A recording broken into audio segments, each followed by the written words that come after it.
Hello everyone, आप सबका बहुत बहुत स्वागत है आपके इस यूट्यूब चैनल इंजीनियरिंग कैप्सूल्स में। और कल हमने कंस्ट्रक्शन मैनेजमेंट को स्टार्ट किया था। पहला लेक्चर जो है हमने पढ़ लिया था और आज हम दूसरा लेक्चर जो है अपना कंटिन्यू करेंगे। और significance of the construction management जो है ये हमारा नेक्स्ट टॉपिक है। ठीक है, तो आज के इस वीडियो में हम significance of the construction management और मेन ऑब्जेक्टिव जो है कंस्ट्रक्शन मैनेजमेंट के इसको कवर करने की कोशिश करेंगे। तो चलिए स्टार्ट करते हैं। Significance of the construction management. The main significance of the proper construction management is that the construction work should be completed in the shortest possible time. सबसे इम्पॉर्टेंट चीज़ क्या है प्रॉपर कंस्ट्रक्शन मैनेजमेंट? ठीक है, the main significance of proper construction management, main इसकी importance ये है कि जो हमारा कंस्ट्रक्शन वर्क है उसको कम से कम समय में ख़त्म किया जा सके। ठीक है, क्योंकि अगर आपने टाइम मैनेजमेंट अच्छे से की है, टाइम को अच्छे से मैनेज किया है, सही समय पे सही काम किया हुआ है, तो आपका काम जो है वो समय पे जो है वो कंप्लीट हो जाएगा। और अगर आपने काम को बिल्कुल एक डायरेक्शन में किया हुआ है, लिख कर रखा है कि किस दिन कौन सा काम होना चाहिए और उसी दिन उस काम को कंप्लीट भी किया है, तो बिल्कुल एक आपका जो काम है वो सही समय पे होगा और क्वालिटी वर्क जो होगा वो निकलेगा। Keeping the cost of the construction with in the limits.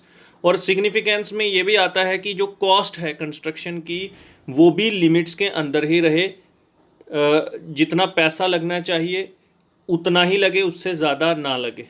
ठीक है, यानी इकोनॉमिक कंस्ट्रक्शन हो and at the same time maintaining the quality of the work. तो तीन चीज़ें यहाँ से निकलती हैं। एक तो टाइम, दूसरी चीज़ यहाँ पे जो निकलती है वो है कि जो कॉस्ट है उसको विद इन लिमिट्स आपको रखना है, और तीसरी चीज़ है कि आपका जो क्वालिटी ऑफ द वर्क है उसको भी आपको मेंटेन करके रखना है। यही इंपॉर्टेंस है हमारी कंस्ट्रक्शन मैनेजमेंट की। तो चलिए पॉइंट्स को यहाँ पे डिस्कस कर लेते हैं। तो पहला पॉइंट है, it helps to complete the desired task within the given time span. It helps to complete, ये मदद करता है डिज़ायर्ड टास्क, जो भी हमारा काम है जिसको हम करना चाहते हैं उसको सही हम समय के अंदर ही हम इसको काम को कर लेते हैं। That is it helps to avoid unnecessary delays. Unnecessary जो डिले हो रहा है उसको ये अवॉइड कर देता है। It helps to properly utilise the available limited resources. जितने भी हमारे पास रिसोर्सेज हैं, जो भी हमारे पास मटेरियल पड़ा हुआ है, रॉ मटेरियल पड़ा हुआ है, उन सभी रिसोर्सेज को, रिसोर्सेज में आपके बताना चाहता हूँ ह्यूमन रिसोर्सेज भी आते हैं, जो वहाँ पे लोग काम कर रहे हैं वो भी आता है, जो मटेरियल इन्वॉल्व होगा जैसे उसमें सीमेंट है, बजरी, आपकी एग्रीगेट्स हैं, ठीक है, सरिया है, ये सभी रिसोर्सेज हैं।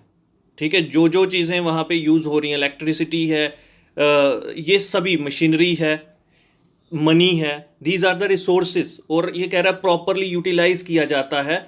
It helps to properly utilise the available limited resources. उनको प्रॉपरली यूटिलाइज अच्छे से इस्तेमाल किया जा सकता है। That is helps to achieve the desired economy. ठीक है, it helps to reduce the wastage of the material and the labour. हमारी वेस्टेज कम होगी। ठीक है, मैंने आपको कल भी बोला था ऑप्टिमम यूटिलाइजेशन होगी, मतलब सभी चीज़ों को सही और सटीक मात्रा में हम इस्तेमाल करेंगे तो वेस्टेज कम होगी, लेबर की भी और मटेरियल की भी, by making available to right type of material and labour as and when required. Fourth जो हमारा पॉइंट है, that is it helps to improve the quality of the work. ये मदद करता है हमको क्वालिटी ऑफ द वर्क को improve करने में, by effectively planning and using the latest constructional machinery equipments. तो ये हमारा मदद करता है क्वालिटी ऑफ द वर्क जो है उसको इम्प्रूव करने में, अफेक्टिवली प्लान करने में। बाय अफेक्टिवली प्लानिंग, अगर हमने पहले से अच्छे से प्लानिंग की हुई है, and using the latest construction machinery, और जो नई टेक्निक है, जो नई मशीनरी इक्विपमेंट से इस्तेमाल करने, अगर उसका इस्तेमाल किया जाए तो क्वालिटी ऑफ द वर्क में भी इम्प्रूवमेंट होगी। पांचवा है, it helps to coordinate between the persons और the group of the person within the management.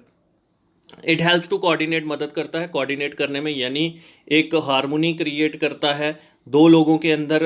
जो कोऑर्डिनेशन है, जो टीम वर्क में बहुत इंपॉर्टेंट होता है, वो भी ये मदद करती है मैनेजमेंट दो लोगों के बीच में कोऑर्डिनेशन पैदा करने में।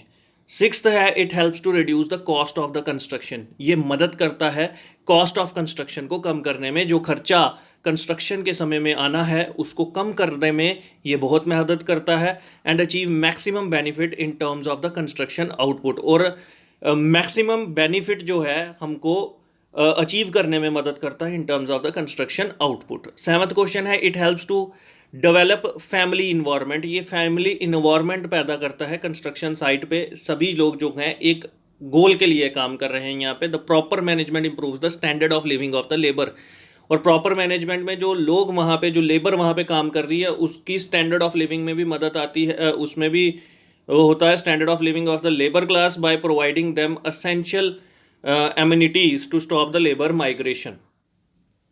तो चलिए आगे है हमारा main objectives of the construction management. Objectives क्या है अब कंस्ट्रक्शन मैनेजमेंट के? अभी तक जो टॉपिक पढ़ा है हमने that is significance of the construction management, यानी उसमें हम इंपॉर्टेंस की बात कर रहे थे कि क्यों इंपॉर्टेंट है हमारे लिए कंस्ट्रक्शन मैनेजमेंट।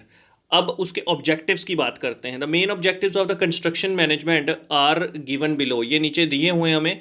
सबसे पहला है the construction work should be well planned, well planning होनी चाहिए इसमें, सिस्टमाइज्ड एंड प्रॉपरली ऑर्गेनाइज्ड। तो प्लानिंग अच्छी होनी चाहिए, प्लानिंग वर्क अच्छा होना चाहिए, इसमें सिस्टमैटिकली चलना चाहिए, आपको एक पूरा सिस्टमाइज्ड करना पड़ेगा, पूरा एक सिस्टम तैयार करना पड़ेगा और उसी के हिसाब से आप काम कर सकते हो।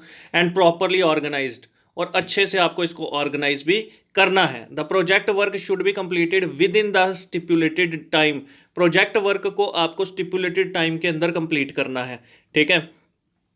Whole cost of the project should not exceed beyond the estimated cost, जो पूरा का पूरा होल कॉस्ट है, पूरी कॉस्ट है प्रोजेक्ट की, शुड नॉट एक्सीड नहीं करनी चाहिए beyond the estimated cost. Estimated जो आपने पहले से एस्टिमेट किया हुआ कि इतना पैसा लगेगा, उससे ज़्यादा हम नहीं, हमारी कॉस्ट जानी चाहिए। The contingencies if any should be limited only to 5% of the estimated cost, अगर कोई ज़्यादा ऊपर खर्चा होता भी है तो 5% से ज़्यादा नहीं होना चाहिए।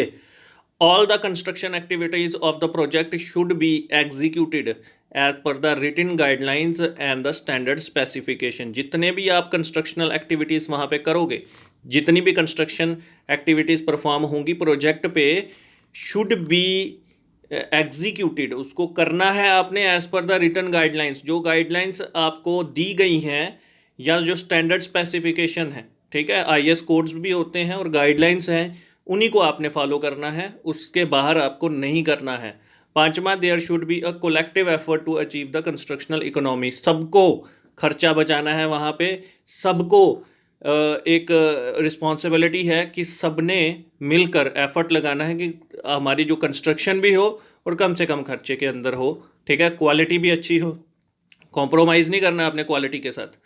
छेमा आ गया, there should be a proper coordination between the various persons and the groups within the organisation to achieve the common goal. There should be a proper coordination, आपकी प्रॉपर कोऑर्डिनेशन होनी चाहिए बिटवीन वेरियस पर्सन्स, हर एक इंसान के अंदर और groups के अंदर, विद इन द ऑर्गेनाइजेशन के बीच में ही, to achieve the common goal को अचीव करने के लिए।